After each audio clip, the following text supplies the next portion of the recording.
Yo, what's up, everyone? This is Terry, College Football Stop. Another live show today. I wanted to get into some uh, college football games for Week 4. It's a big week. Obviously, Ohio State goes to Notre Dame. There's some other big games I wanted to talk about. Excuse my voice. Like I said, I'm a little under the weather, but I feel better today. I feel great. Just got a little whatever going on. You know how it is. Um, all right, but yeah, let's get into it. Like I said, September 20th, only like 3 days left until the big slate of games we got this weekend. Um, Hopefully, we'll get some people in here. If you're in here, obviously type in the chat. Let me know what you think. Let me know if you think I'm right or wrong. And if you have any questions, let me know. All right, so I just want to go ahead and just start diving right into some games. The first game I have on my list here is going to be Ole Miss at Alabama. Now, this is one of the games I think a lot of people are picking Ole Miss to win this game. A lot of people think that Alabama is going to lose 2 or 3 games this year. I think that I'm actually on the other side of this. I saw they lost to Texas. It didn't look good. Obviously, some things down in Alabama are dysfunctional. They got some issues going on down there. But I do trust Nick Saban. I don't think that the Nick Saban reign is over yet. I think that he may be struggling to adjust with everybody being involved with NIL, and especially I think the transfer portal is probably the biggest thing that's affected Alabama, because I think that they brought in some guys from the transfer portal, and maybe those guys just simply didn't mesh with the team, and I think that that may have been some of the issues they had last year.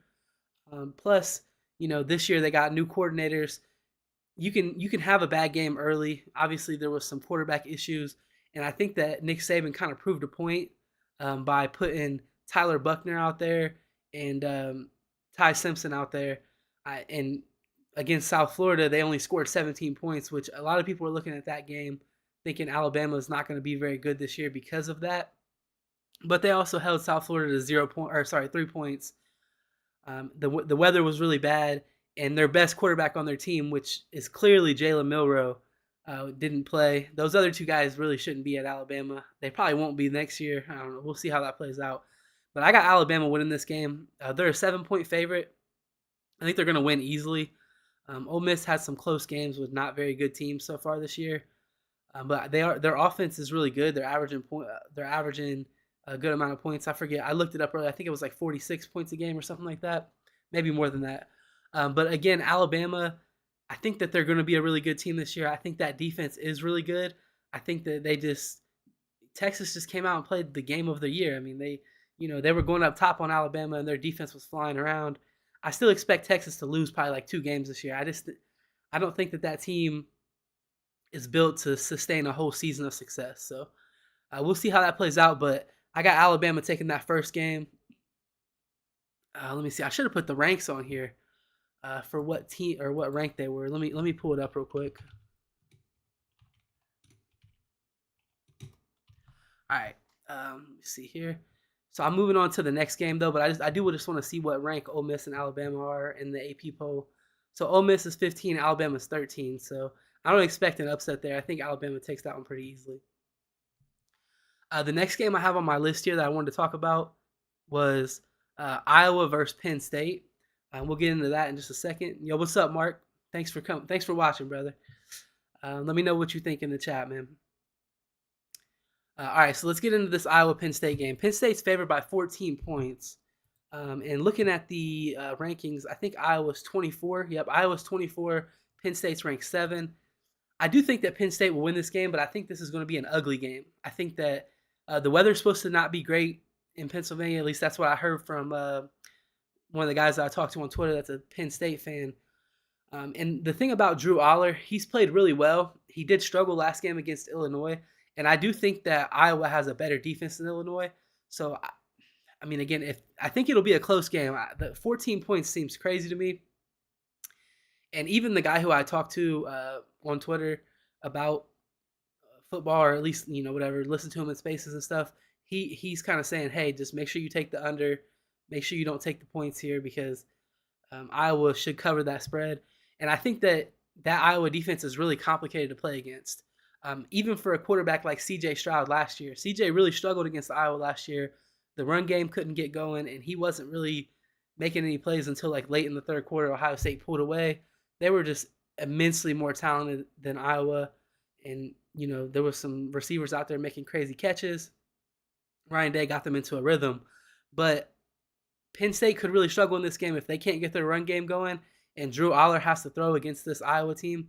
I still got Penn State winning. I think they pull it out by like 3, and they move on with their season. Another game I wanted to talk about here was Colorado versus Oregon. That's going to be a big one. Colorado is ranked 19. Oregon is ranked 10. Oregon is one of the teams that I actually have picked to make the college football playoffs this year. I think that Dan Lanning really has that team firing, and he's a great defensive mind. And whatever they're doing offensively, it seems kind of gimmicky and crazy with Bo Nix out there, but it is working. And Oregon's averaging 58 points per game. They could score 58 in this game. Colorado's defense is not anything crazy. So let me see. You got someone in the chat. All right, yeah, Mark, we're going to get into Ohio State Notre Dame here in a minute. Let me just finish going over these couple national games, and then the rest of the show is about Ohio State Notre Dame. All right, so what I was saying, Colorado versus Oregon. I think that Oregon will be able to score on Colorado, but I'm sorry, I think that Colorado will be able to score on Oregon. But I also think that Oregon's defense is going to be able to get enough stops where it's not really going to be a close game. The spread on this is 21.5. I don't think that Oregon covers that. I think they maybe win by more like 14, 17, something like that. But I do think it's going to be a high-scoring kind of like track meet game. And obviously Colorado doesn't have Travis Hunter, who is just one of their playmakers, plays both sides of the ball. So that's going to present a problem for them. But I think Shedeur is going to have another big game and keep his Heisman campaign going against a really good team this week.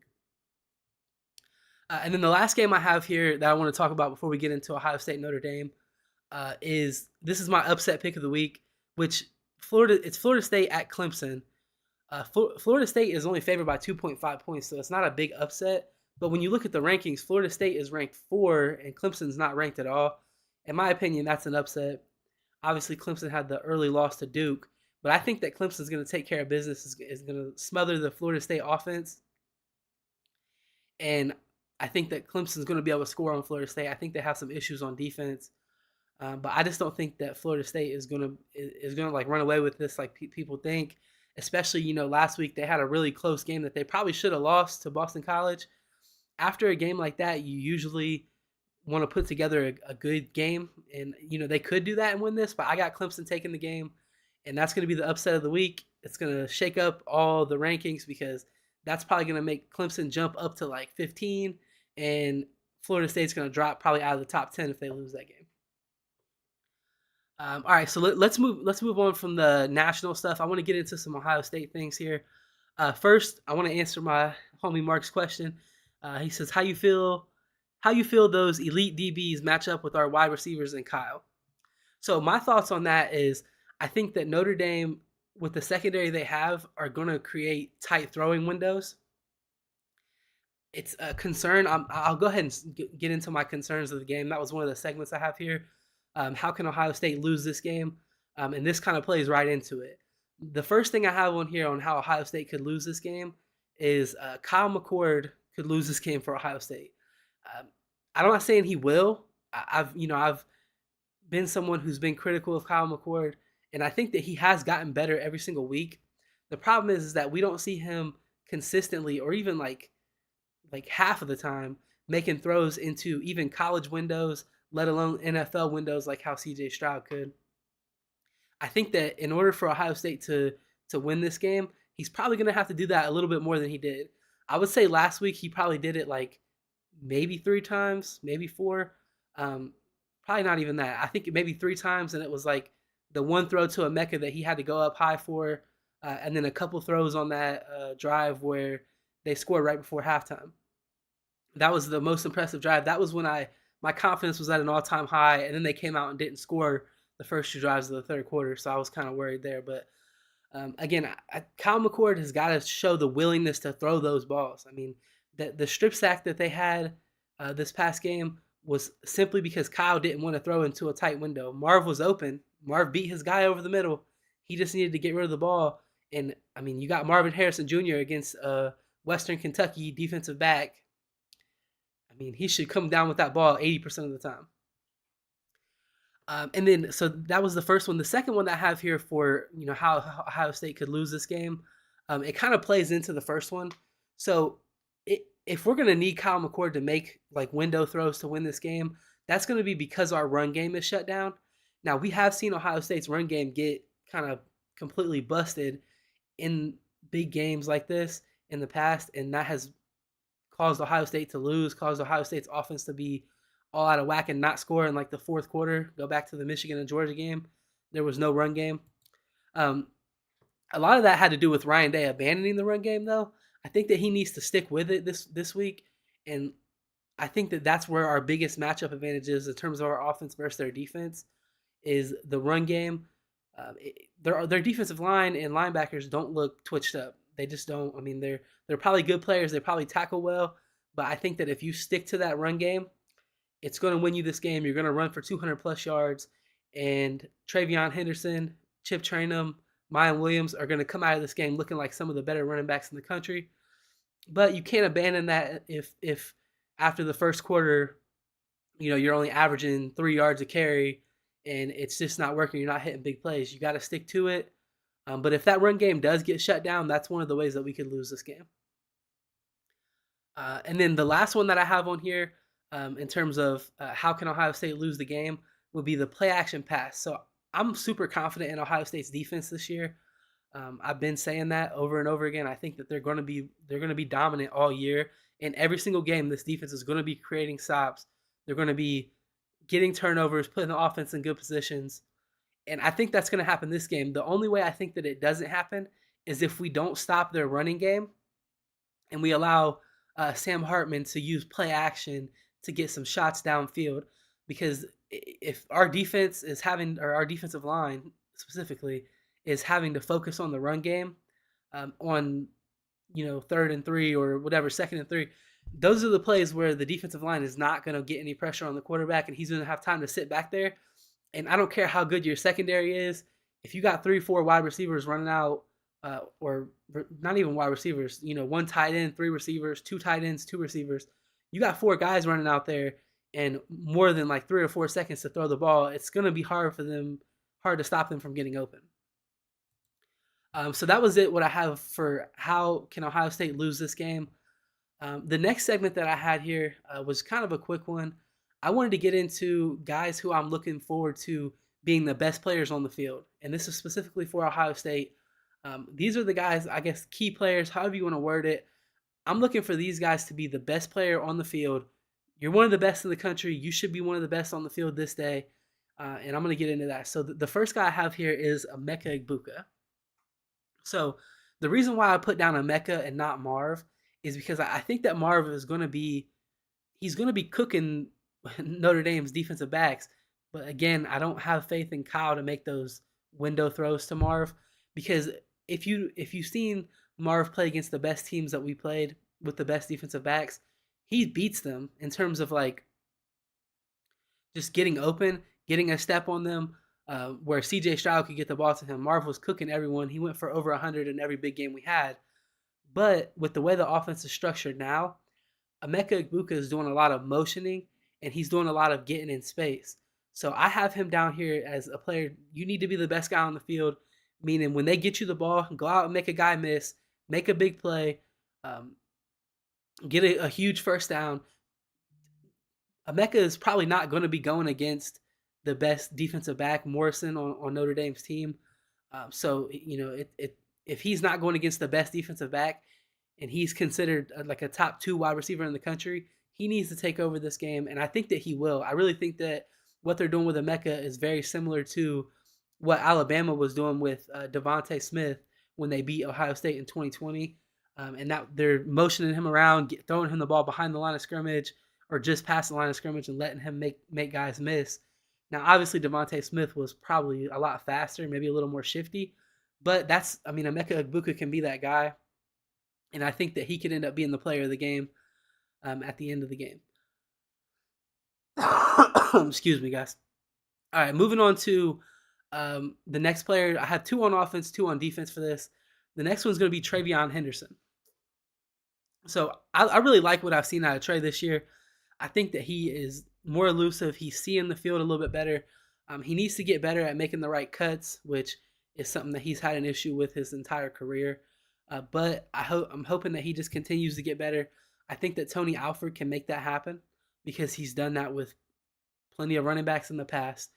And a game like this, where I think that Notre Dame's front seven is not super fast, this is the type of game where you can get Trey loose on the edge and he can make one guy miss. He'll get to the safety, make that guy miss, and he can take it to the house. So that's, again, like I said, we need to stick to the run game, continue being multiple with it. Ohio State's been mixing it up a lot this year with gap scheme and stretch, and it's really benefiting Travion Henderson. I think he's not getting a ton of carries because obviously he's splitting with Chip Trainum and also Mayan Williams. But being multiple in the run game is really helping him.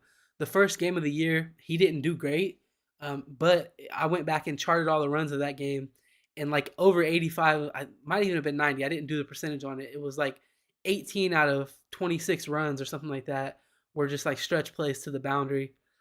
Ohio State didn't really show anything in that game, and I mean it showed in the stat lines and how much they were able to score.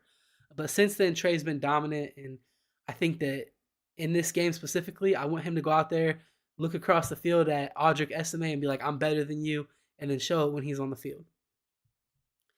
All right, moving on to the defensive side of the ball for Ohio State.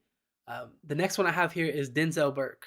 Obviously, Notre Dame has Benjamin Morrison, a really good corner, and I mean he's been really good this year. He's been tight in coverage. He hasn't really made too many mistakes, but you can say the same thing about Denzel Burke. He's another one of them guys who I want him to look across the field and say, "Look, I know that you're good, but you're not better than me. I'm going to be drafted higher than you. I'm the better player than you." And Denzel Burke kind of has that attitude to him this year, so I definitely think that he can do that. I don't see him getting beat too many times, and excuse me, I don't see him getting beat too many times in this game. I think that he is going to take one side of the field and completely shut it down, and that's going to allow Ohio State's offense to, or sorry, that's going to allow Ohio State's defense to be aggressive, which I think is going to be important in this game because watching the NC State game, they were super aggressive against Sam Hartman, and he was really struggling because of that. They were in his face constantly. Their D line was kind of kicking Notre Dame's D line or offensive line's ass, and they were blitzing a lot too, which we do a lot of those similar blitzes where you send the linebackers and then kind of up the A gap or the B gap. So I think that having these guys like Denzel Burke on the outside is going to be huge. And then the last guy I have here, as I want to see him be the best player on the field, is going to be Jack Sawyer. Now, this one might sound weird. A lot of people have hated on Jack all over the internet, saying, "Oh, put Kenyatta Jackson in instead of him." But listen, I got to give a shout out here to Menace to Sports. It's Zach Smith and Chris Drew. They have a phenomenal show over there, and Zach has on his Patreon, on the Menace to Sports Patreon, where you can watch the All 22 film, and he'll kind of break it down for you and show you what's going on. For me, it's a must-have during football season because he shows you all the Ohio State games, and you get to see what's actually happening. And the thing that people don't realize without seeing stuff like that is that in this last game, Jack Sawyer was actually dominant. He looked like the best pass rusher on the team, especially from the edge position. JT Tuimoloau is good, but he needs to work on some things. He does too much bull rushing. But again, I have Jack Sawyer. I want him to be the best player on the field. I think that in this game, where Sam Hartman is going to be taking time in the backfield to try to let plays develop, do some deeper drops, I think that Jack Sawyer can really make a name for himself in terms of his draft stock and kind of where he stands on this team in terms of, like, if you look at the best players on this team, I think that he's actually one of the best. I think that he'll show that this week. All right, so I'm moving on from that. Again, that's just the guys I expect to be the best players. I want to move on to this little segment that I have, which I call the 5 hottest takes. Most people call this like bold predictions, things like that. Just digging into some things about the game, and these things are not meant to be guaranteed 100% to come true. They're more so like, okay, I'm predicting this guy to have a big day. I'm predicting this unit to have a big day. So let's get into that. The first one that I have, the guy that I was just talking about, Jack Sawyer, I have him getting 3 sacks in this game. I think that he is going to be able to beat their tackles. I know that they're good. I know that they're NFL players, but I think that Jack is twitched up, and I think that he's going to cause some problems in the backfield. And with the interior guys on Notre Dame's team not being the best, with their center, their guard, or their center and their 2 guards, I really think that they're going to get dominated this game by our defensive tackles, which is going to stop the quarterback from stepping up in the pocket. And I think Jack Sawyer and JT Tuimoloau are going to benefit from that a lot. And Jack Sawyer, 3 sacks. I think he has 0 on the year, by the way, but it's all right. That's my prediction there. The second one that I have here, I'm going to say Ohio State's defense holds Notre Dame under 20 points. So 19 points or less for Notre Dame in this game. I kind of felt like this the whole time. I know that they have a good quarterback in Sam Hartman, a good running back, but their running back doesn't scare me because I would much rather see Ohio State play against a bigger body back like that as opposed to a like scat back, somebody who's a little faster is going to run around you, because that's where Tommy and Steele kind of get in trouble. But when these big guys, Tommy and Steele don't really miss tackles. So I mean, I don't think that you're going to go through the middle and break a tackle on those guys, and then like take it for a long distance. And then the way that our defense is structured this year, also, they don't really let plays get behind them. So I don't see this guy going crazy, and I don't see him running for like 6-7 yards every single time either, because Tommy and Steele are that good. And I think they're going to kind of shut down the run game. So Notre Dame averages 46 points per game. Again, Ohio State holds them to less than half of that, less than 20 points. Moving on to number 3 here. I've been talking this whole entire time about Ohio State has the advantage when they're running the ball. Like I said, I'm going to stand on that, and I'm going to put my prediction down that Ohio State has 2 running backs go over 80 yards in this game. That's not a crazy stat, but they definitely haven't had that this year, and they haven't played teams as good as Notre Dame. But I think that Ryan Day really leans on the run game here. And I think it's going to be probably Travion Henderson and Chip Trayanum. But last year, Mayan Williams kind of did a number on Notre Dame's defense. So if he's healthy, I could easily see him getting more carries in this game. And maybe they've just been kind of letting him rest this year because you have Chip Trayanum to step in that second spot. Maybe they've been trying to let Mayan rest and just let him be healthy because he runs so hard that that's not really a guy that you want out there all the time. Just simply because that's a beating on his body. Mayan is constantly ramming into guys, running through tackles. You don't want that kind of beating on your running back if you don't have to, especially when you're playing teams that are not as good. All right, moving on to number 4 here. I have Ohio State safety, a safety on Ohio State will get an interception in this game. Basically, the guys I'm looking at is Lathan Ransom and Josh Proctor.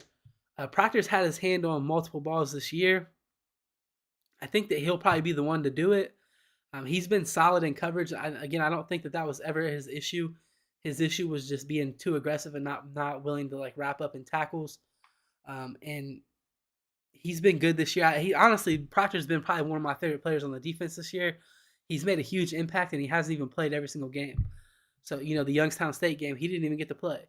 If he would have played in that game, I think that we would be looking at him as one of the best players on this defense because in the Indiana game, he showed out, and in the Western Kentucky game, he showed out also.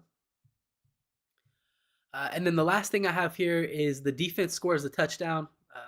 This is obviously, it's a hot take anytime you say that because nobody's defense scores a touchdown every single game. But I think that the defense this year is going to be the heart of this team. And I could easily see them scoring a touchdown in this game, whether that be from a fumble recovery or from an interception that gets returned to the house. Hopefully that's Iggy. I want to see Iggy jump one because he plays off coverage a lot. And you saw him jump a couple last week in the Western Kentucky game, but the quarterback overthrew it. Maybe he saw him jump it, something like that. But the quarterback overthrew it. Some of those passes, if they were accurate, probably would have been going the other way for a touchdown, though. All right, so moving on from that here, the last thing that I wanted to do was just kind of give my overall thoughts on the game, kind of where I'm at with it, and then I want to give my final score prediction and get out of here. It's not going to be a long show today. Still getting used to being live, so the shows are a little bit short. But as we get into the meat of things and we have more to talk about, then I will start doing longer shows. As always, guys, like the video, leave a comment, hit the subscribe button, all that good stuff. Come back for daily content. I'll be live at 10 a.m. every single day. All right, so moving on to the score prediction. So, or actually, no, let me give my thoughts before I get into the actual score prediction. So, I think that this game could go multiple ways. A lot of Notre Dame fans and a lot of national media are predicting Notre Dame to win the game. And I can see why people were thinking that simply because Notre Dame has played good for 4 games. Ohio State has played good for like 1 game, really, the Western Kentucky game. And really, I mean, they played okay in the Western Kentucky game, but they could have been better. There was still like 5 of 10 on third downs, and there was a lot of things in that game where Ohio State did not look the best. And that's why the offense of Ohio State scares me, because it's up to Ryan Day to scheme guys open, get guys into space, and to call shots at the right time. And if he doesn't do that, then this team could get into some trouble. But I think that we have the defense this year that can bail them out of trouble. The difference in the athletes that we have on the field this year, as opposed to last year, I think is a tremendous difference. I mean, you look at guys like Josh Proctor and Sonny Styles, who were out there a lot, and Jordan Hancock. So you think about what players those guys were like replacing, I guess, from last year. You look at a guy like Ronnie Hickman. I you know I don't dislike Ronnie, but I think that he made a lot of mistakes last year. I think that he was not great in that deep safety role, and I think that that costed Ohio State in the biggest games. You look at like the Georgia game. Tommy Eichenberg's 40 yards down the field trying to guard the fastest receiver on Georgia's team when he's supposed to have a safety over top. He just didn't get enough depth. I think that Josh Proctor is an athlete where he can make that play. He can beat that receiver to the ball, because his athleticism was never something that was questioned. You look at a guy like Sonny Styles, he's in that position where Tanner McAllister was, except for Sonny a lot of the times is playing like as a third linebacker, which is great. I mean, when we're playing a team that's running the ball or using heavy sets, Sonny Styles is going to be a problem. I think that he's going to make a big impact on this Notre Dame game, because I don't think that they're going to be rolling out with 3 and 4 wide receivers every single time. It's typically a team that will use multiple tight ends, and just again, but you just simply look at like the caliber athlete that Sonny Styles is compared to like a Tanner McAllister. The last guy I said, Jordan Hancock. Again, that's more that like traditional nickel role, like how Tanner McAllister was, but Jordan Hancock seems like he's better in coverage. I don't know if he's a better tackler, but he's definitely willing to hit.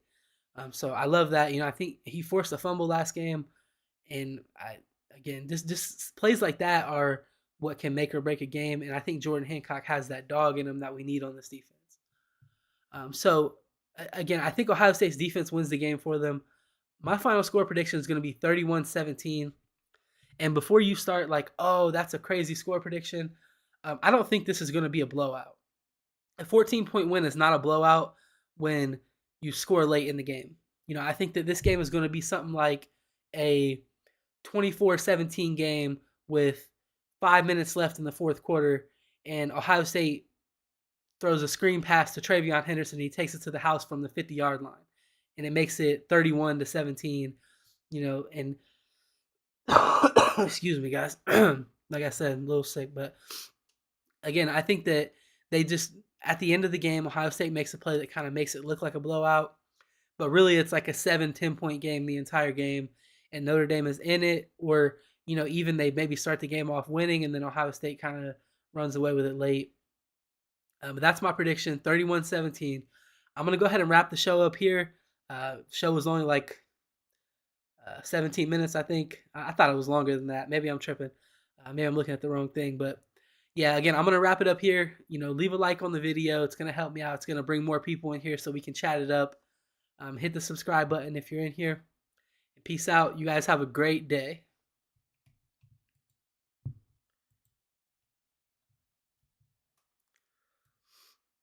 Oh, it was 29.